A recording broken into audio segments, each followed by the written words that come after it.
En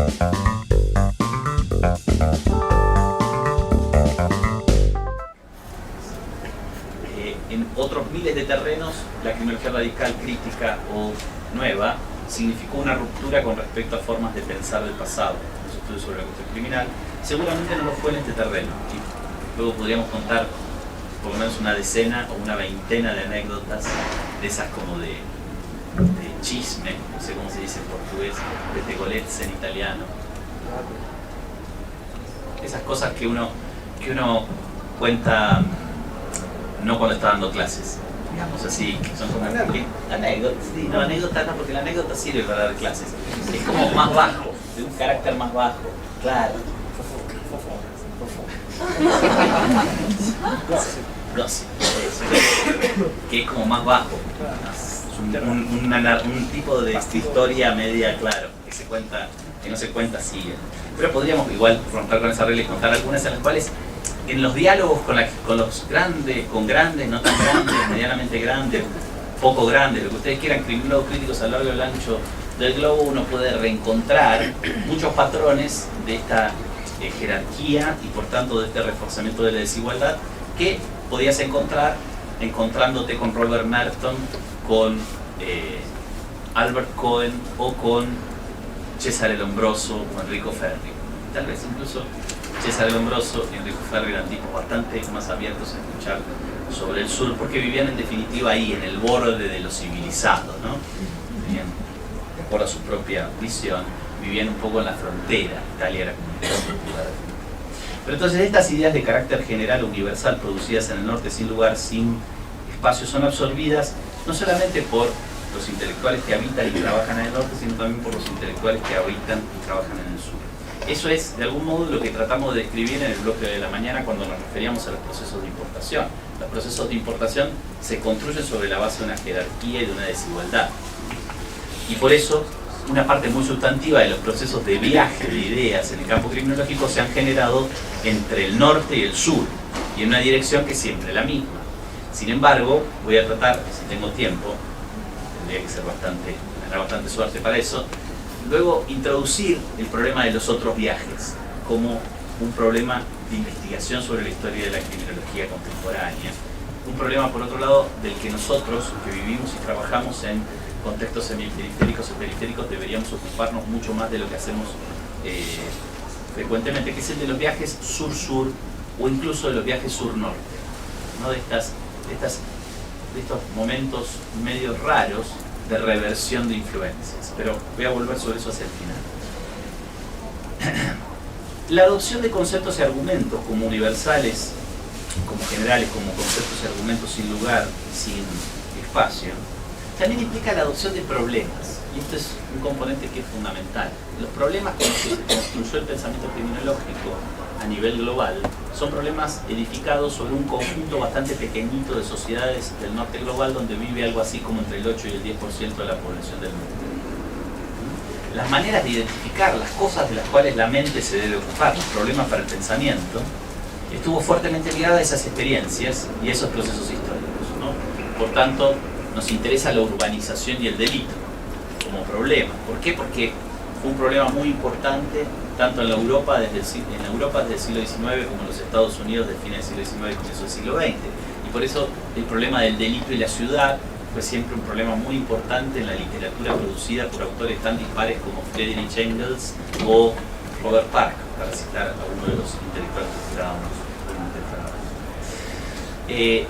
Por eso nos interesa la prisión.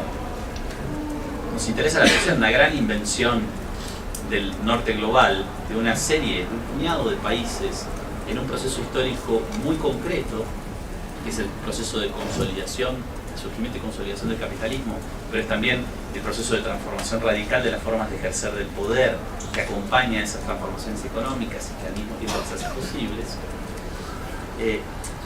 Cuando en distintos escenarios del sur global la prisión era una figura rara y en muchos sentidos bastante excepcional. Nosotros usamos, ya lo sé, pero no importa, bueno, en donde estaba El precio escandaloso, que era en el otro libro en inglés, usamos una tapa que el editor tuvo la muy mala idea de no explicar por qué lo usábamos, porque el párrafo que habíamos escrito lo borró del libro, que es una foto de un árbol muy grande, de un tipo de árbol muy frecuente en ciertos lugares del noreste de Australia, que es un árbol gigante, tiene un tronco que es, no digo como toda esta habitación, pero es más o menos como este, ¿no? Y ese árbol, está en la foto, es un árbol bueno, que se murió hace poco tiempo, hace unos 12 años o 13 años, y que fue un árbol cuyo tronco fue ahuecado en parte por los soldados del Imperio Británico y transformado en una prisión para alojar aborígenes, ¿no? Unruly, esos aborígenes que luchaban contra el Imperio Británico durante unos 45 años, no durante unos meses, sino durante unos 45 años fue usado como un lugar de encierro, ¿no? Entonces, es cierto, una prisión, pero bastante rara, ¿no? Un árbol transformado en prisión. Entonces, el problema de la prisión puede llevar a pensar, por ejemplo, que la modernidad está solo vinculada a la prisión como técnica de castigo. Cuando uno trabaja sobre escenarios como el de Australia, Nueva Zelanda, y la constitución misma del Estado-Nación en esos lugares, la prisión no cumplió nunca. Lo cumplió otra técnica penal, que es la transportación. Una técnica penal que es completamente fundamental para entender el nacimiento de esas dos sociedades como sociedades de colonos blancos, tal como la constituyeron los estados, como sociedades que expresaban el punto de vista de los colonos blancos, la identidad de los colonos blancos, la lengua de los colonos blancos, la tradición de los colonos blancos que eran ex condenados. Esta paradoja extraordinaria, una nación de convictos, Australia como una nación de convictos. Entonces, la técnica del transporte, que es una técnica que además en sí misma, como técnica penal, nos instala el problema de la relación entre el norte y el sur, porque es un norte transportando penalmente a volúmenes extraordinarios de personas hacia el sur, con objetivos de colonización de esas tierras y de afianzamiento del dominio imperial, pero también con el objetivo de castigar a unos individuos que en las metrópolis imperiales cometen delitos de un modo rápido y eficaz y al mismo tiempo económico, ¿no? Porque solamente consiste en pagar el viaje en condiciones más o menos infrahumanas para que sus colonos lleguen hacia Australia. Mis amigos australianos siempre dicen, si uno lee Vigilar y Castigar, Nacimiento de la Prisión de Michel Foucault, llama la atención que, siendo un gran libro sobre la historia de la prisión, y por tanto un gran libro sobre el nacimiento de unas formas de castigar modernas, la referencia al transporte penal es completa y absolutamente marginal. Hay dos párrafos, y estos amigos lo han leído con mucho detalle, así que yo confío en ellos, no lo hice yo el trabajo, pero hay solo dos párrafos así de breves en los cuales Michel Foucault hace referencia al transporte penal. Porque la prisión era la forma de castigo moderna por excelencia. Ahora, cuando uno mira los números de los transportados penalmente durante el siglo XVIII en Inglaterra, durante la segunda mitad del siglo XVIII en Inglaterra y Gales y la primera mitad del siglo XIX en Inglaterra y Gales, bueno, el volumen de transportados era bastante más alto que el volumen de encarcelados. Entonces, tal vez la narrativa sobre lo que pasa con el castigo solo focalizada en la prisión nos hace perder de vista un tipo de técnica penal extraordinariamente significativa en el momento histórico, en donde además la relación entre el norte y el sur, ya voy a volver sobre eso, yo sé que seguramente genera un poco de dudas sobre qué quiero decir hasta aquí, pero la relación entre centro y periferia es completamente constitutiva de la misma técnica. Podríamos seguir planteándonos problemas que no tienen que ver con el pasado, sino problemas que tienen que ver con el presente. Hay muchísimos problemas que están en el centro de la agenda del pensamiento criminológico, que son moldeados a partir de las experiencias contemporáneas del norte global, que por tanto niegan o esconden otra serie de problemas que están extraordinariamente presentes en el 90%, para el 90% restante de la población del globo. Entonces, eso puede llevar a interrogantes que son extraordinariamente difíciles de responder. Por ejemplo, solo para poner uno que vamos a retomar mañana. Pensamos a nuestras sociedades contemporáneas, y cualquiera que vive en Brasil y esté interesado en estos temas no puede hacerlo de otro modo, como sociedades en las cuales reina un volumen de encarcelamiento paroxístico, delirante, ¿no? Usamos muchas veces esta expresión inventada en los Estados Unidos, encarcelamiento de masa, para hablar de experiencias como la de Brasil. Y por tanto eso lleva a que muchas veces pensemos lo que pasa en Brasil como algo que pasa en todos lados. La tasa de encarcelamiento en la India es de 29 presos cada 100.000 habitantes. durante el Imperio Británico oscilaba entre 80 y 90 cada 100.000 habitantes. Es decir, que históricamente la India hoy encarcela un tercio de la población que encarcelaba hace 100 años. No hay encarcelamiento de masas. ¿Qué hay? Otro montón de cosas problemáticas, pero no encarcelamiento de masas. Y la India no es un pequeño país perdido de 3 millones, ¿no? Y los criminólogos del norte les apasiona hablar sobre las cárceles noruegas. Y al final de cuentas en Noruega viven 4.700.000 personas. Yo entiendo que hay cosas muy interesantes que pasan en las prisiones noruegas, pero pasan en torno a la vida de 4.700.000 personas. En la India vive bastante más gente.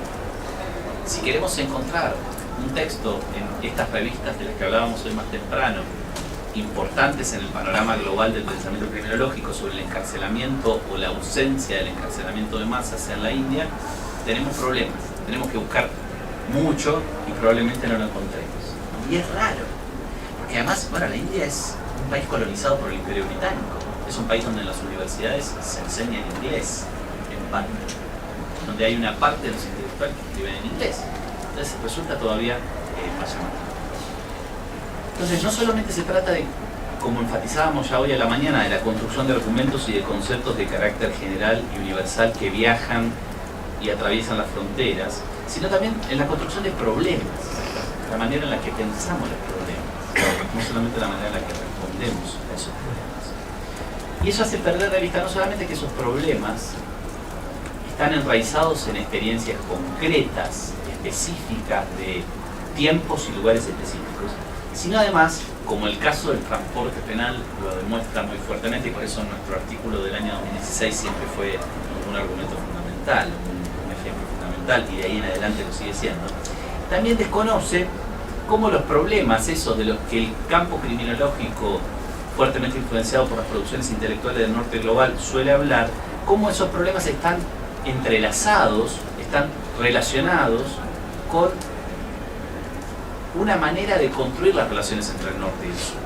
Un ejemplo típico de eso es el debate hoy sobre esa cosa que en inglés se llama crime migration, ¿no? Esta especie de intersección entre los aparatos penales y los aparatos de control migratorio de muchos escenarios del norte global que producen un conjunto de intervenciones en la vida social cada vez más extraordinario en términos de volumen, ¿no? Entonces en muchas jurisdicciones, no en todas, pero en muchas jurisdicciones, para volver al mismo ejemplo de Noruega, ¿no? Un país que tiene una tasa de encarcelamiento muy baja, pero que tiene un aparato de control migratorio extraordinariamente severo, que ha crecido de un modo increíble en los últimos 40 años, creciendo no solamente su capacidad de tener gente, sino su capacidad de expulsar gente, de un modo muy dramático.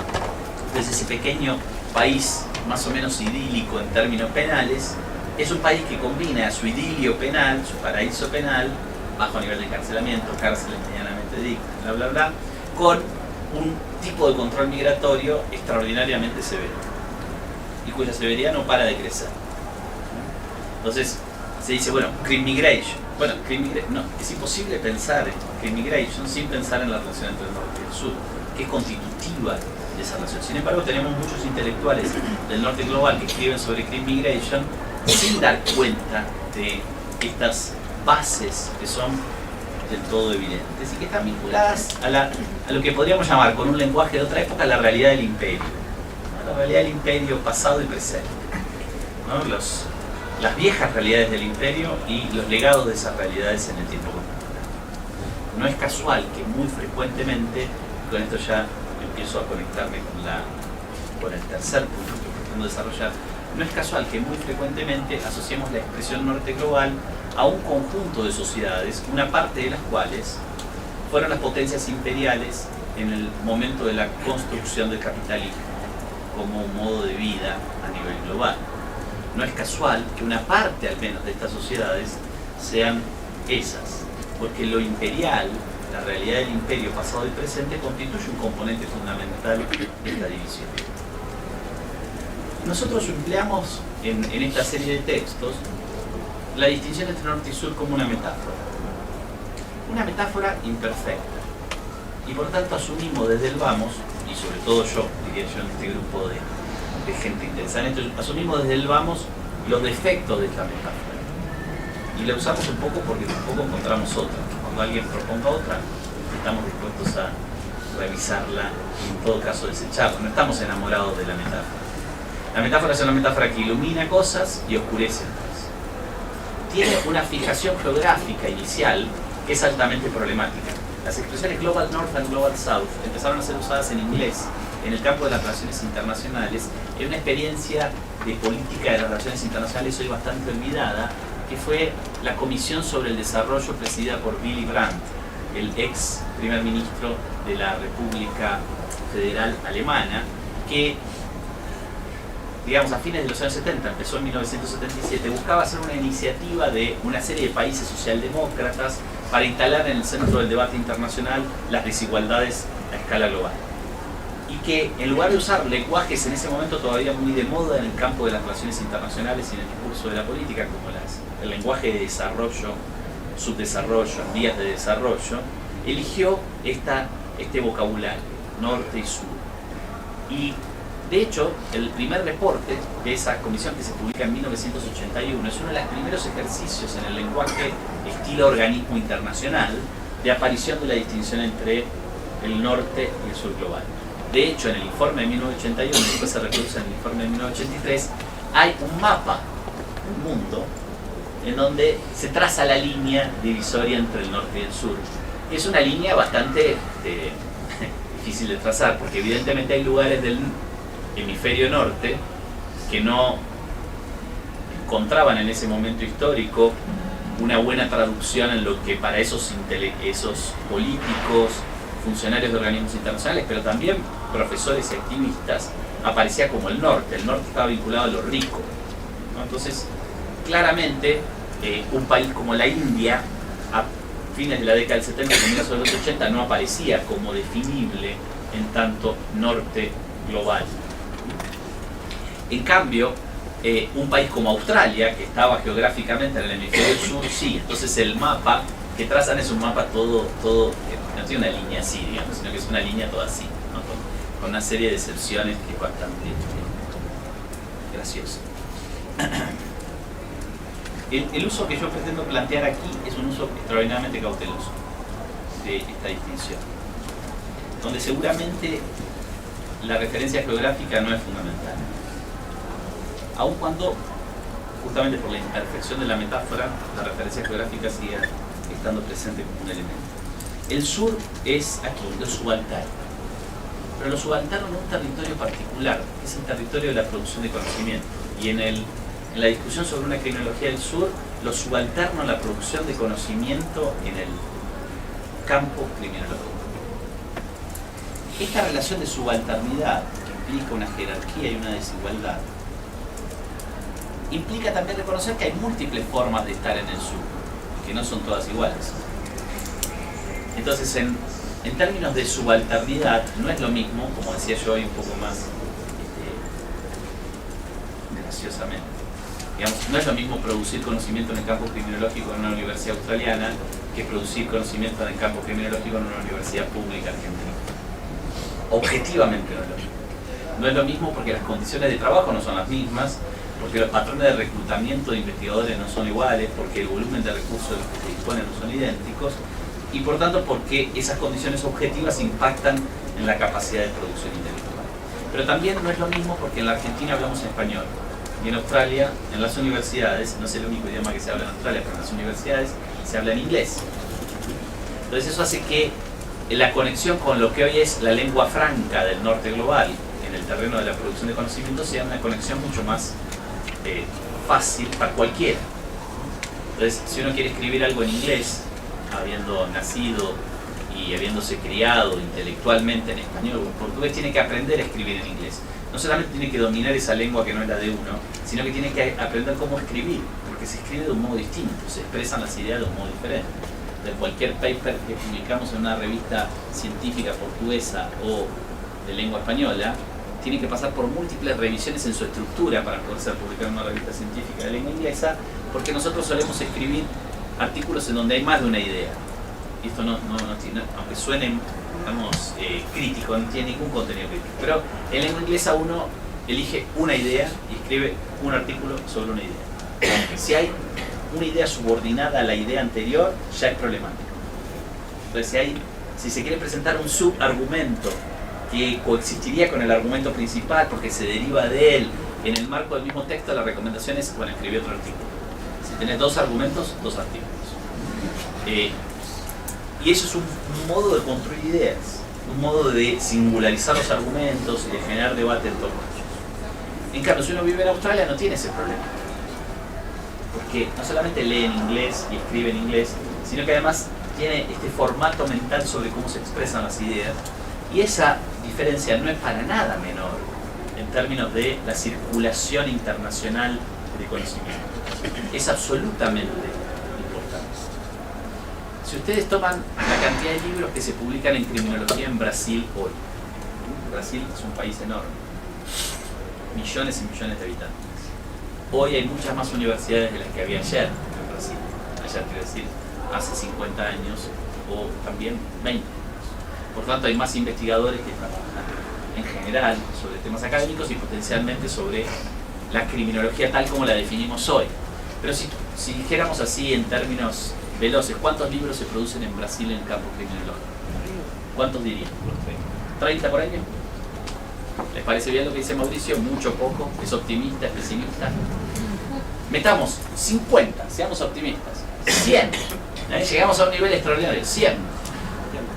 Así como reventando todo. Solo las editoriales dedicadas a la criminología, que están basadas en Inglaterra y Gales, publican no solo en Inglaterra y Gales, sino en en otros lugares del mundo de lengua inglesa, publicaron en el 2016 1723 títulos bajo el área criminología. Después hay otro montón de libros que pueden ser referidos a los temas de la criminología, pero que no fueron estructurados editorialmente como libros publicados adentro de una serie que tiene a la criminología como un tema. Vuelvo a repetir el número, 1723 libros. Entonces, ese volumen de producción intelectual es algo que alguien que trabaja en Australia tiene al alcance de la mano. Entonces, si dice, quiero investigar las relaciones de la policía con la comunidad LGBT en las calles de una ciudad específica, tiene seguramente al alcance de la mano algunos artículos, probablemente incluso algún libro, gente que ha hecho investigación en ese terreno, precedentes con los cuales dialogar. Si eso lo querés hacer en la Argentina, tenés un problema, porque tenés que inventarte tu investigación. No puedes acceder a esos materiales, o puedes accederlo de forma muy costosa y difícil. Para eso primero tenés que poder leer en inglés, tenés que poder usar esos textos en inglés, pero además de eso tenés que hacerlo en un contexto donde no tenés precedentes, ¿no? Y los precedentes son una riqueza fundamental en nuestra sociedad. Entonces, como muchas veces discutimos con mis amigos australianos con los que escribimos estos textos, se puede estar en el sur de maneras diferentes. Dicho todo esto, desde un cierto punto de vista, la producción criminológica en Australia se encuentra en el sur. No solo se encuentra en el sur geográficamente, se encuentra en el sur en términos de relaciones de desigualdad en la circulación de sus producciones intelectuales, en la adjudicación de prestigio y en la consolidación de,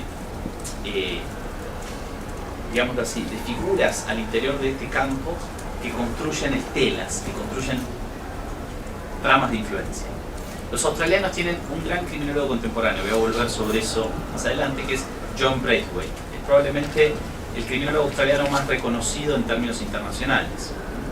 John Braithwaite es un autor que ha escrito mucho sobre muchas cosas, pero que en la década de los 80 y comienzos de los 90 se hizo muy conocido por investigar en forma bastante detallada las tradiciones de resolución de conflictos de los pueblos maoríes en distintas regiones de Australia y de Nueva Zelanda.